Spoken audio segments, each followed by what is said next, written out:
Hey friends, my name is Spencer French. I am a graduate of Bethel College in 2019. One of the things I graduated with was a minor in English, more specifically poetry. And I've been writing poetry for about 6 years. Now, I left Bethel to go to Yale University to study theology and poetry, and currently I'm at Yale Divinity School completing my master's degree. And Jen was a huge influence, and still is in some ways, a huge influence on my writing life. And so when she came and asked that I would come and give a lecture to your class, I was really ecstatic about it. Now, unfortunately, because of the pandemic, among other things, we decided to do this online instead. And so this is going to be a bit shorter than a full class period, an hour and 20 minutes, because no one wants to hear me talk for that long. But I hope that while you're not able to ask as many direct questions, and it's not as interactive, I was actually hoping on doing a workshop in some ways, I hope this is still helpful. Now, one thing should be noted, that I am not interested in sharing the scripture truth definition, say-all, end-all opinion on creative writing. That's not how this works. I'm instead going to share my humble opinion about certain things, and you can take it or leave it, and I'm okay with either. So there's that. Now, today we're going to go through 4 major sections. First, I'm going to introduce what I understand the task of poetry to be, and I'm also going to use my own story in growing in poetry to help elucidate some of that truth. Second, I'm going to talk about some basic postures that the poet should have towards reality, towards self, towards words, and different tips and techniques of cultivating that I think are really, really helpful. 3, I'm going to go through a few poems, one by a couple haikus, and then I'm going to go through 3 of my own poems and talk briefly about what's going on in each and the creative decisions that I made in making these poems. I find that to be really important because I'm going to let you in behind closed doors into the creative process and see how I think about what I'm saying. And then lastly, we're going to do a writing exercise. I have this really exciting writing exercise that I have planned, and I'm really excited to do it. Unfortunately, it would have been way more fun in class. But nevertheless, we're going to persist and still have a good old time. So let's begin. But before we begin, I think no place better to start than a poem. This is a poem called "Temptation" by the Romanian poet named Nina Cassian. Temptation. Call yourself alive? Look, I promise you that for the first time you'll feel your pores opening like fish mouths. And you'll actually be able to hear your blood surging through all those lanes. And you'll feel light gliding across the cornea like the train of a dress. For the first time, you'll be aware of gravity, like a thorn in your heel. And your shoulder blades will ache for want of wings. Call yourself alive. I promise you, you'll be deafened by dust falling on furniture. You'll feel your eyebrows turning to 2 gashes. And every memory you have will begin at Genesis. I just love that poem. And while it's not entirely clear as to what she's talking about, many guesses will say things like poetry or sex or both. I find it to be an incredible introduction to what poetry can do to change one's life. Now, I find the task of poetry to be putting words to transcendence, putting transcendence into words to whatever extent it can be. Now, of course, words will never truly encounter and encapsulate the beauty that is the things that are beyond, the mysteries that are beyond us. But what we can do is we can actually create experiences with our words that mimic that transcendence, which is really interesting. In that sense, poets are not communicating facts about the world. They're communicating experiences about the world. They're taking into account the sound of letters, the rhythm of letters, the rhyme. And that's why when you read an instruction manual on how to put together a bicycle, and you read a poem, often you feel differently walking out of that. Your pores open up like fish mouths. It's interesting. Now, for me, I was introduced to poetry by a mentor and a friend who I worked for doing construction, and he ended up reading a poem, and he just started weeping as he read it, and it was kind of shocking to me at first because he was a real manly guy. But on the other hand, it was really moving, and that little gash that conversation opened up in me has continued and stayed open. And so as I grew, I wrote and wrote and wrote and wrote, and it was all really bad. I promise you, it was terrible. But I just kept writing. I kept finding myself writing. Why? Because there was something that I was trying to communicate that I could only communicate in this way, through this avenue of poetry. This changed how I interacted with reality. And I think poetry in and of itself, a poetic posture, actually changes two major things about the way that you see the world. There are two fundamental aspects of the poet's life that helps he, she, they, helps him, her, them write poetry. And it also changes the rest of life too. I think it changes your level of attention, and I think it changes your ability and the way that you use imagination. Let me explain. When I was in high school, which was when I was first introduced to poetry, I just thought it was a bunch of really weird words that were strung together that were hard to understand, but there was some secret message down at the very bottom, usually about sex or death. Side note, the poet Billy Collins says that high school is where poetry goes to die. I agree with him mostly. But as I began writing poetry and encountering stuff that I actually enjoyed, which was mostly YouTube videos of spoken word poets, I found myself interacting with the world differently. I paid attention more closely. When I would see someone, I would ask myself, what would be the words I would describe them as? And because every person uniquely embodies, in my theological perspective, the image of God, that means that every person is unique. And every person would then have a unique description.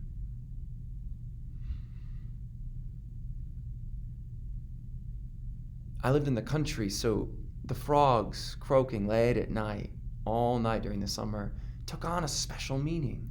What would I describe this as? The stars became an avenue of transcendence. They weren't stars, they were pinpricks of the night sky revealing heaven on the other side. That was freshman year. It changed how I encountered reality. I was paying closer attention. Similarly, I was using my imagination in ways to create new reality. I was really serious, had really serious depression when I was an undergrad for 3 years. And in many times there was not hope at all. And so the hope that I had to find was hope that I had to make for myself or discover in the act of writing poetry. In fact, what would happen would be, I would be writing usually a really dark poem, and then all of a sudden joy would pop out of nowhere, a joy that had been fugitive for such a long time. It was really quite uncanny in some ways. And as I grew, as I read more poetry, as I encountered greater, it changed it changed and changes how I view reality. I've been given a greater vocabulary for encountering the world. Scientists, psychologists more specifically, have shown that if you teach children more words for emotions, it actually changes their experience of emotions. Imagine if you only had the emotions happy and mad, and you had to describe something like, I'm feeling sad. How would you do it? If all the emotions you ever could think of are happy and mad, how would you communicate being sad? Similarly, the words that we use, the experiences that we have, influences how we interact with reality. So by jumping into poetry, what you're doing is functionally arming yourself with a huge swath of experiences and language that change how you interact with reality. You gain depth. At least in my experience, you do. So what's the task of poetry? Well, poets are at the forefront of language. Not only are they creating new language but they are making sure that older concepts remain fresh, that words do not become hackneyed from overuse or misuse, as we see in today's current political atmosphere. So I truly believe, regardless of how good or not you think you are, if you are going to join in the task of poetry, you are going to join in the task of fighting for accurate, precise, and beautiful language. Welcome aboard. It really deepens you. I really believe that. The more poetry I've read, the deeper I've become. The more capacity I have for encountering reality. Attention, imagination. As a poet, my imagination helps me use the things that I pay attention to and translate them into other deeper experiences, to communicate to myself what's going on in myself, to create new reality. Now, as we turn, I want to talk about how that posture affects how we write. I really truly believe that if you are at the forefront of language, then you should not settle for communicating something in a way that it's already been communicated before. You should desire, and you should try and aim for, describing things, describing situations, using language in ways it has never, ever been used before, ever. And this is why I actually think it's a great idea to make up words. You'll see in some of the poetry I do, I have. And when I was an undergrad, I was pretty reticent to make up words. I didn't want to, I just felt like that was beyond me, that was too much. I didn't have the confidence there. And then I got to a poetry class with a very, very, very famous poet. And he told us, he goes, hey, you guys need to make up more words or whatever. And so I was like, okay, great. So this poet says we need to make up words, so we can make up words, right? So you'll see me make up words. And even though some of those words that I make up aren't actual words, or they aren't used correctly in grammatical sense, prescriptively, you'll know what they mean. We're at the forefront of language, friends. So, the first thing is you should desire, as I said before, to write everything new. And one of the best techniques I have for this, and it's become an obsession of mine, I truly mean this, is when I walk around, if I encounter something beautiful, if I encounter something just normal, that mundane, that I see all the time, often my mind will pop into my consciousness, my subconscious will pop into my consciousness. And I'll ask myself, if I was to describe that only on a piece of paper, how in the world would I describe that? It's difficult, but it's beautiful and it helps you write better. I mean, just think about this. If we're writing fiction instead and we're doing dialogue and you're describing someone's voice, it is impossible to actually describe someone's voice well. You could say it's gravelly, and all that means is there's a little bit more gravel in the voice. That's it. You don't know what it actually sounds like. It's a really difficult task. And so that's what good authors do. They lean into that and they try, they may not be perfect, but they'll get closer. Similarly with poets, like the experiences that you're going to be trying to communicate, that you've already been trying to communicate in your life, in your poetry now, are experiences that are so beyond words it's not even funny. And what we're doing is we're just aiming towards it. And one of the best ways to do that is try to always describe something new. Now, that's not to say that new is always better. Sometimes there's old descriptions that are far better. But I'm just saying that if you're reusing something else and not doing something creative with that reuse, you're settling. That might be really strong. I'm sorry. No, I'm not actually. I really believe that. You should be obsessed with words. And we're going to get an opportunity to experiment with this at the end of the lecture. To quote Billy Collins again, he was asked, like, how can you tell if you're a poet? He says, you can tell you're a poet not if you're just daydreaming all the time or if you're looking out this window or that. You can tell you're a poet is if you go to look up a word in the dictionary and you get stuck there for 30 minutes because you're looking up all the other words. Now, for a long time, I read that and I was like, okay, well, next time I go to a dictionary, I need to open it up and start reading through because I can be a poet, right? And I realized what he was saying more was it's not just about attention. It's also attention to the outer world. It's also about attention to words and language. So I didn't find myself lost in dictionaries that much. I care a lot about words, but I didn't really read through or whatever. But instead what I did is I found myself focusing on the sound of words.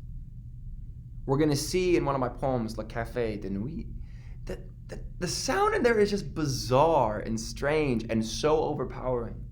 And the reason why I write like that is because I hear the world like that. I hear a word like scrumptious, right? And what does scrumptious mean? It means something that's delicious or that tastes good. And I think about how I get really angry, actually. I get really frustrated with whoever made that word because it's a terrible word, scrumptious. Scrumptious. Now, shus is not too weird sounding, it's all right, but scrum is a gross word. And if you're gonna create a word for something that tastes good, but the word itself sounds disgusting, it's a bad word. What if I said, like, I created a new word for something tasting good called oglog? Oh, wow, that food's really oglog. Gross, like, you wouldn't like that. Oiglog, like, ugh, that doesn't sound good. I found my mind obsessing over the different aspects and nuances of language. There's a reason why, if you think about it, you've not heard the word scrumptious used often. Because it doesn't sound good. So if you're a poet, I am very, very loose with the title poet. I think if you think you're a poet, then you're a poet. Great. But if you're a good poet, you should be obsessed with language. And maybe it looks different for you than it looked for Billy Collins or looks like for me.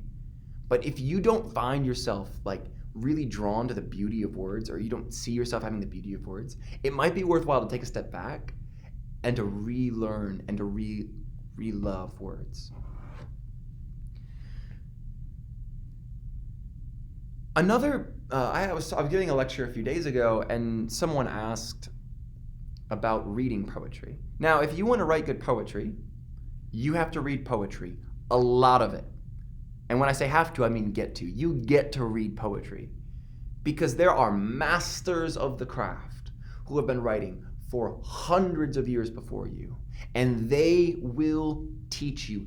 Some of your best poetry teachers will not be Jen, will not be Robbie Prinkert or whoever else. It will be wonderful authors. Nothing against Jen, nothing against anyone else. I'm just saying, to go through a work of powerful poetry, to be moved by it and to be moved by the form of it, is the best teacher for poetry. I was talking to a creative person who's not really a poet, but is just creative in general, and he said, the best thing to do if you really want to learn to be creative in someone else's voice is to find something they wrote and write it down in your own hand. So literally take a poem and copy it and just go very slow and just taste with your mouth what the words taste like. And while that is not helpful for me, per se, it has been a helpful idea that I've walked with. When I read a poem, like the one that Nina Cassian wrote, it changes how I think about poetry. It changes how I think about my own style of poetry. And one of the things that I did, one of the best techniques I could give you, best tip, is if you want to learn to be good at poetry, find a poet that makes sense to you. Read all of their poems, and then try to write in their voice as a writing exercise. This person at this other lecture that I had given had just said, Spence, like, I appreciate all the passion you have in bringing to this, but poetry is like super hard. And there's a very, very bright person asking me. And my answer to that is, oh my God, yes, it's so hard. So don't feel the need to go out and read every classic poem that's ever been written. Instead, begin with the poems that make sense to you. oh, it makes sense what they're doing here. It makes sense what she's, writing about in this spot or that. And if that's the case, then let them teach you. And when they talk about other poets, go listen to other poets, right? One of the best things you can do is go online and find a poet you like. Primarily, spoken word poets are good, but it's a very specific kind of poetry, and you can learn a lot from other ones too. I don't want to bash spoken word poetry, but I just want to say there's a lot more than just that.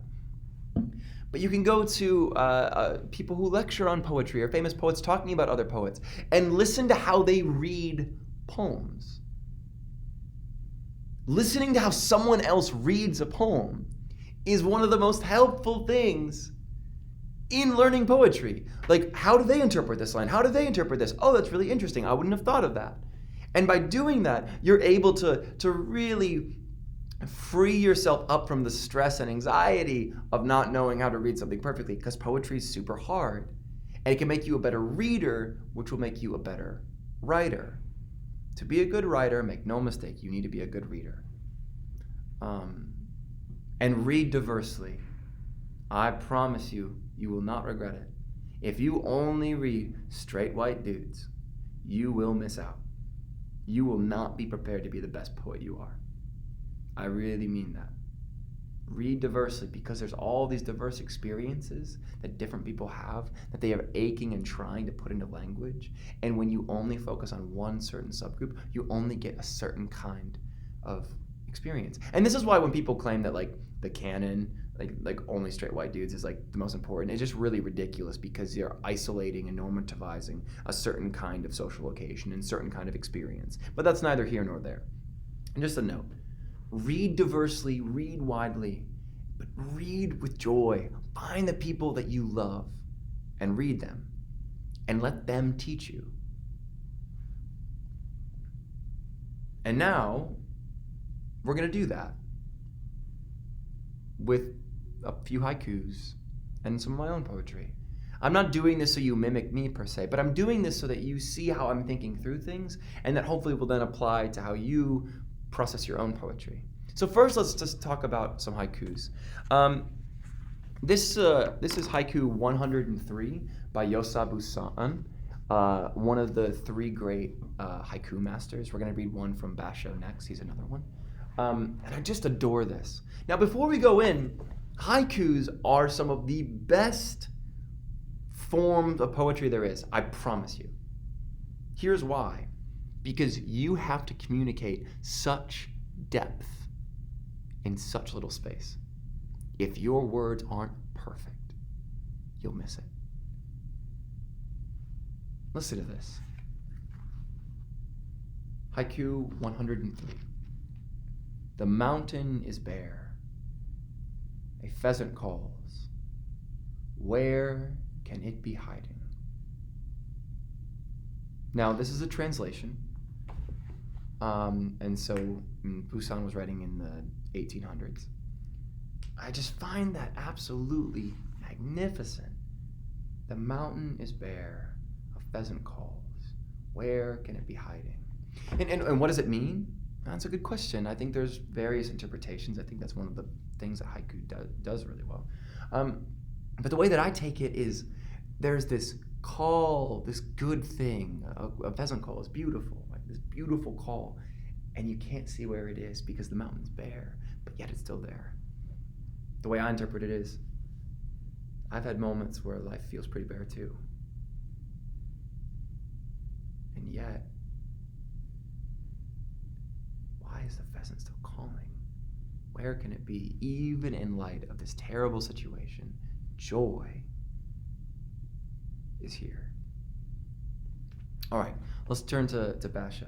This haiku is one of his last. It's one of his 3 or 4 last haikus he ever wrote. This is haiku 1010. And I just love it. Autumn deepens. So what does he do? The man next door. In haikus, and traditionally, the seasons kind of influence the mood, and autumn is often the most complex mood, often very foreboding about what's coming.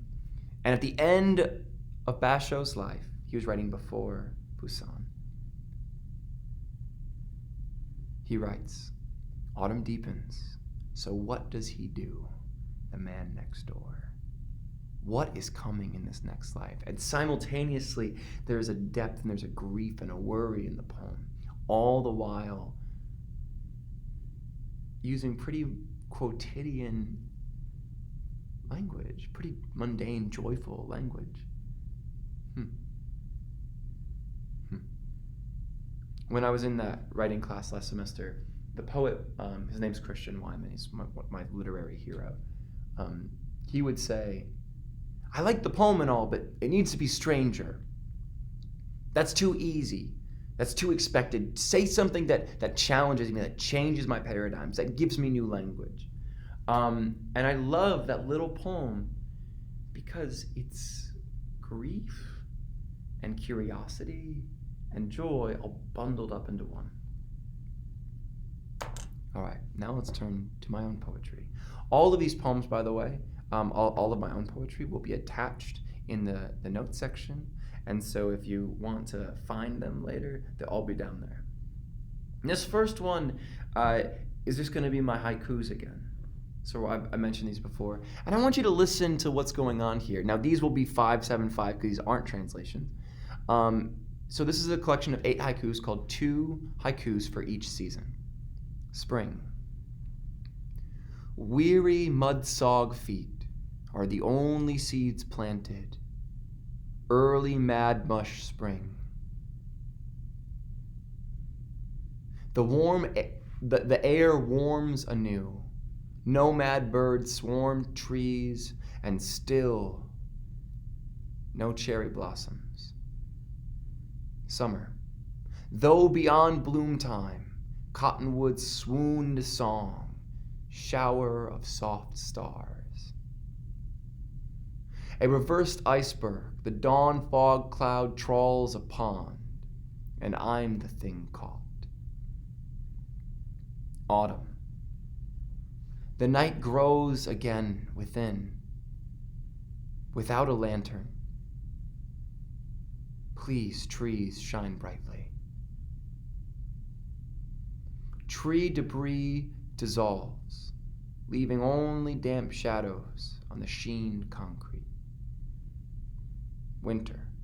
Sword set and sagging, the cold world goes on groaning, burdened, beautiful.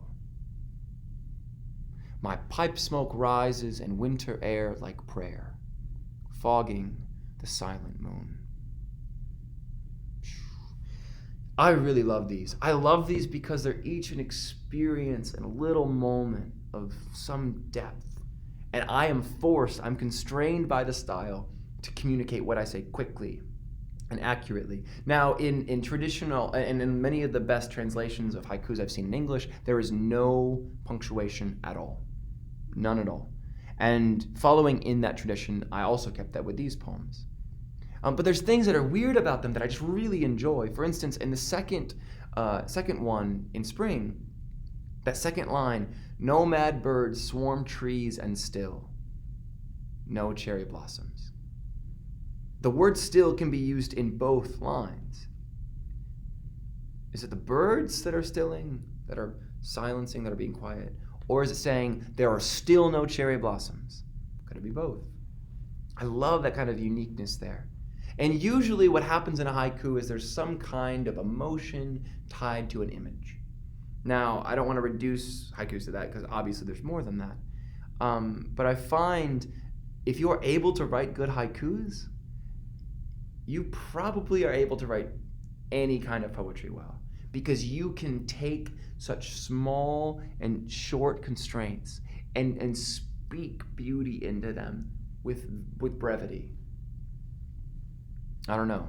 I just find them to be a lot of fun. In the first spring haiku, I used the words mudsog and madmush, both of which are not actually words, but you know what both those words mean. Something to be thinking about.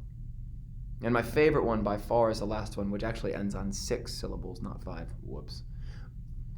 My pipe smoke rises in winter air like prayer, fogging the silent moon. It's a deeply theological poem. Not only is the moon silent, but God is silent, because the pipe smoke is equated to prayer. And yet there's peace there too. Again, it's weird, but it's honest. And it's true. All right, let's go to the next poem. This is Le Café de Nuit. This is the Night Cafe. I'm going to attach a link below of the painting itself. If you haven't got a chance to look at it, I would look at it as you're listening to this, or give it 5 minutes before you listen to this. See what you can observe, see what's interesting, what sticks out to you. After midnight, curdled lamplight, waxlight glares from gas lanterns hung as frost pears. The haze malaises, seeping everything. The floor is warped, sulfuric. The room reeks of things longed for. Adorning the ceiling are Christmas kitsch reds and greens, the hues of souled hope. The tables slick with the blue of absinthe, the glasses atop, sticky, stain-strewn. Knobby chairs scatter circle a gnarl-legged billiard table felted by mold fuzz. As two boozers doze in their seats, another night prowler slides his hand up a girl's thigh. With arms crossed, a lone man dazes into sleep, his back against the wall. Gowned in moth cloth, lemon white, at the back of the grog shop, a bartender keeps his hand ready to invite like a bishop of binge. Shining darkly in the cloying ambience, the bottles skyline the liquor shelf. The cafe is a place where you ruin yourself. Gloom fumes into the September dark through a window. And on the bar, towering above the dark bottles, pink flowers look out upon the cafe's slow burn, with what a maudlin man would call concern. There's a lot going on in this poem, and it's just so fun. It was so fun to write, and it's so fun to read, because it's so strange. Like, the language that I'm using, you should be annoyed at me by about halfway through. It's too much. There's too much sound going on. There's too much rhyme. It's too much. That's exactly the point. It's exactly the point. Now, I'm sure none of you have actually been to a bar before because you're all Bethel students and you want to respect the covenant. But if you were to have accidentally stumbled into one, my experience of bars have been often that they have this kind of cheap happiness and this like ever-present kind of weight on them, often caused by the smell of cheap alcohol, of all these people having fun but also not having fun. And sometimes I've been the person in the bar too. I understand. And so I wanted to mimic that with the language that I'm using. And even that first line, just think of all the rhymes there. After midnight, curdled lamplight, waxlight, glares from gas lanterns hung as frost pears. That is too much. It is too much. It's confusing. It's clotted.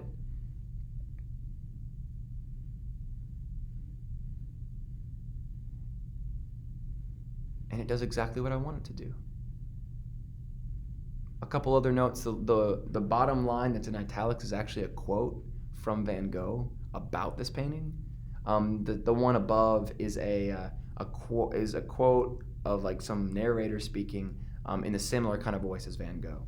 Those are another thing, right? I just think it's an awesome opportunity for research. You can include really interesting aspects to these poems that add a lot of not only sonic beauty, but also historical beauty. And then it closes on a very strange note, but if you stopped before you, I really hope you would have stopped and looked at the painting before you listened to this lecture. In the middle of the painting, there's just these pink flowers. It makes no sense at all. The whole painting is disgusting. It's gross. There's no hope. And then I went to this painting's actually at the Yale Art Museum. I went there and spent almost 3 hours sitting there looking at the painting, trying to understand. I drew it in my poetry notebook, everything. And like an hour in, I finally noticed that there were flowers back there. And they're pink. It doesn't match the color scheme of the painting at all. And I think they're hope. But the speaker of the poem is unable to accept that. That's why he names himself maudlin in the second to last line. He's drunkenly sentimental. Pink flowers look out upon the cafe's slow burn, with what a maudlin man would call concern. There is care in this space. There is care in this place. But the speaker refuses to acknowledge it. All right, let's do the last one of mine. This is a poem called The Summer in Alaska. You are Sicilian, 100% in fact. That was the first thing you ever told me. Though also about 20% Irish and maybe sometimes a little Scottish too. You had an endearingly lazy eye, plain brown, the skin around nearly swollen shut, like an oyster trying unsuccessfully to hide a pearl of great price. Your name isn't Sicilian, you confess, and so your friends sometimes make fun of you. But I'm sure this was just jest, common practice in that community of purebred island of Italy kids. At that moment, I quietly prayed that they would never uncover your itty Irish ancestry nor scanty Scottishness. They are all in California now, where you live. You spend the summer in Alaska, in the care of strangers. Your dad did some bad things to you sometimes. You cannot be any older than 9.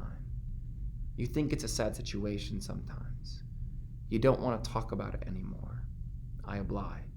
You look like the Christ of old icons, cross-eyed. I stare into the sometimes Sicilian slant in your gaze. I shook your hand. You went and played. I really enjoy this poem. First, just because I think it's accessible. I think the first time you hear it, it's easy to understand, unlike the last poem, which could take quite a few readings to make any sense of it.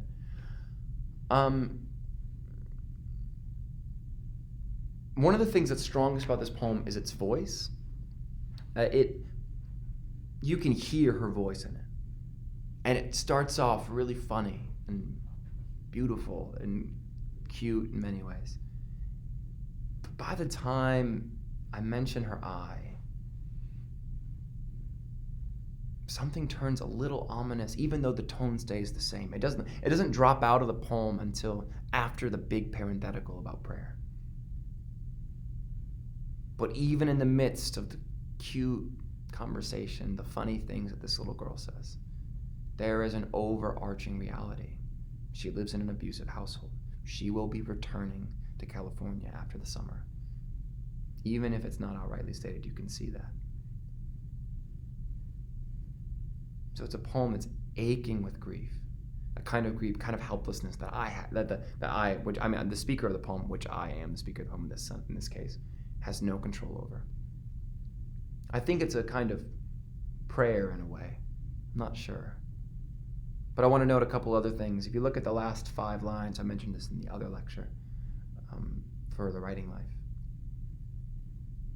Every single one of those lines ends with a slant rhyme. 9, sometimes, oblige, eyed, gaze, played. It's close. It's close to a true rhyme, like light and night. But just something's a little off. And that mimics both her slanted eye, but also the situation itself. Similarly, the line, you look like the Christ of old icons, cross-eyed, is a double meaning as well. In the oldest icons we have of Jesus, one eye looks forward and one eye is tilted to the side. And that's to identify Jesus' double nature. And also, in the Gospel of Luke, he spends the majority of his time walking towards Jerusalem, walking towards the cross. He is very literally cross-eyed. And it's this kind of playfulness with language that I think is really important for good poetry.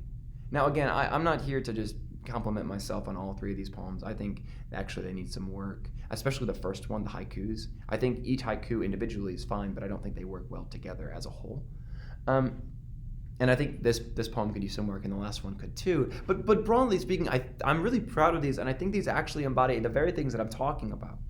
And so I hope hearing me process through each one and talk about the creative decisions I was making in them actually helps stir your mind and different creative opportunities you have for poetry as well. And these are poems that I've written after 6 years trying. And so I want to be careful, very careful, that I'm not acting like out of the blue I've just write these incredible poems. There are hundreds of poems that I've written, I promise, hundreds, that are just horrible, that I really would like to never see the light of day ever, ever, ever, never, ever. And yet, those really terrible poems actually helped me become the poet that I am today, that helped me write poems like this one, or the other two. One last thing about this poem. This experience happened to me after my sophomore year of undergrad. I went to Alaska. I was in Fairbanks when it happened. And I wrote this poem about a month and a half ago. So wait, Spence, like, you're saying that you waited a better part of, 3 years to write this poem? The answer is yes. I wrote an earlier draft of this a few years ago, but it wasn't nearly what this is now.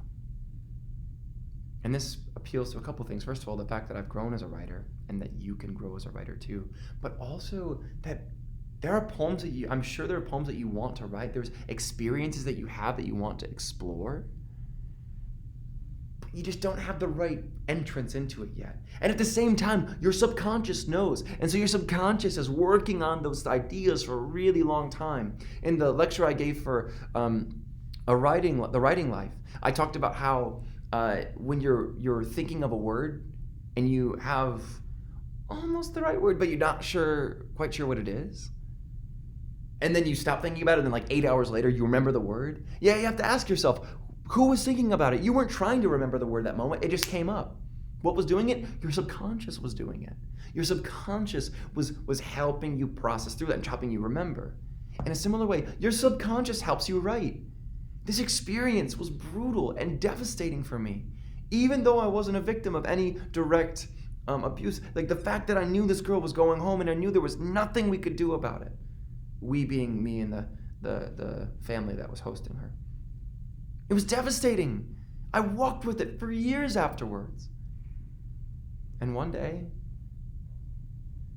a few months ago, I put all this down in one draft.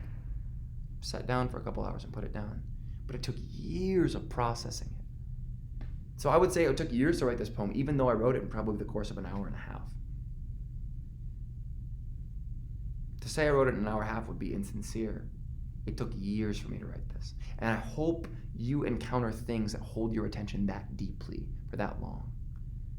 Now, I didn't think about this every single day for a couple years. That's not true.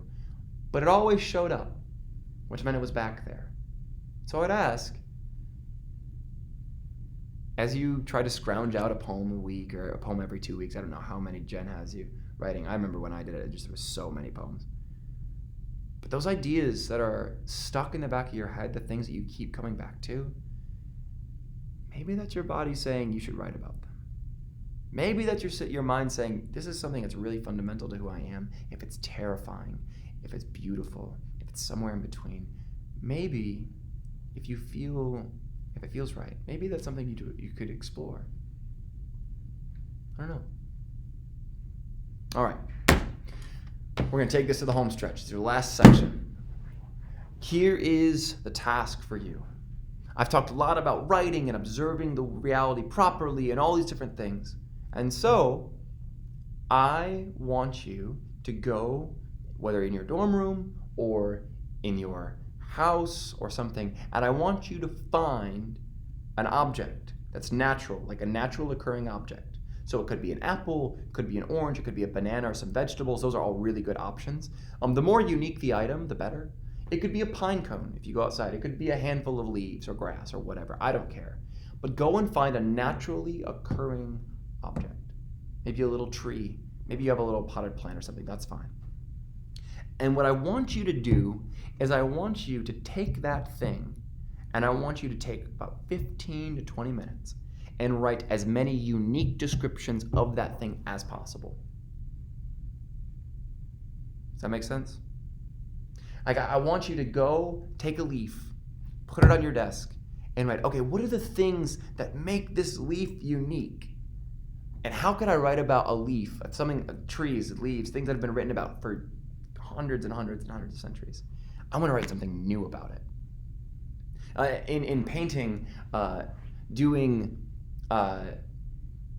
still life is a really common practice. You put a bunch of random objects on the thing and you just paint them as they are. Which as a kid I always thought was super dumb. Like, what? Why are you doing that? Like, do something interesting. But then I realized there's a commitment to the thing in and of itself, the thing in itself. There's a commitment to the innate beauty and essence of the thing that can only be captured with a lot of attention and a lot of imagination. And so, if you're going to be a poet that really creates something unique, you should be able to take a rock, take a tree, take a leaf, take some fruit or vegetable, and put it down before you and explore what it tastes like, explore what it looks like, explore how it smells. If you have tree bark on your table and that's the thing you're looking at, I want to know what tree bark tastes like.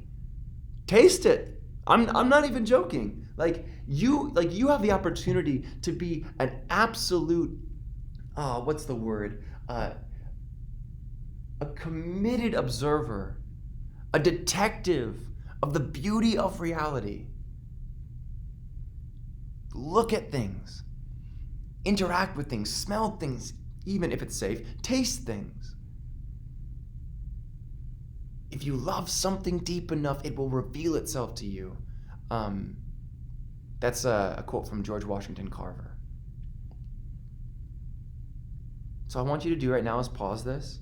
I want you to go find an object and then come back, take 15 and 20 minutes and write as many unique descriptions as possible. Here's an example real quick before you pause it. I did this with cottonwood seeds. So for some reason, the cottonwood trees just really capture me. And I had one in my hand, and I was thinking of different names for it. Little hand cloud. It's good. I called it a snow shower in an earlier haiku. Maybe not the most unique thing, but I thought it was still clever. How about this? A soft white asterisk. Or an Einstein progeny. An offspring of Einstein. That came from me just sitting and observing something for a very long time. And I hope that you do this with an object now, and you learn to do that with all of reality. It might be a little obsessive, but I promise it's worth it. And I promise it'll make your writing better, make your poetry better, and it'll make your experience of reality better. All right, so I want you to pause this right now. I'm going to close with a poem in a moment, but I'm going to give you about 10 seconds to pause. And after you pause it, then we'll close with a poem. So go ahead and pause right now.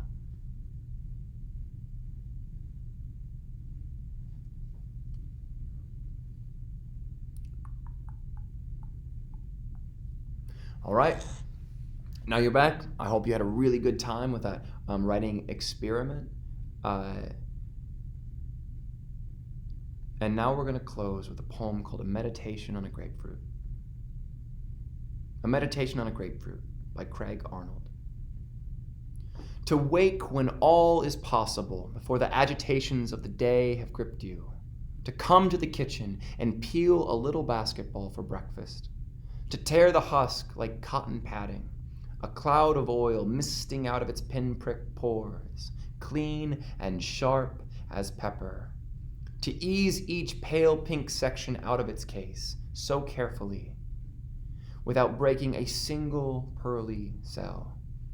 To slide each piece into a cold blue china bowl, the juice pooling until the whole fruit is divided from its skin, and only then to eat, so sweet a discipline, precisely pointless, a devout involvement of the hands and senses, a pause, a little emptiness.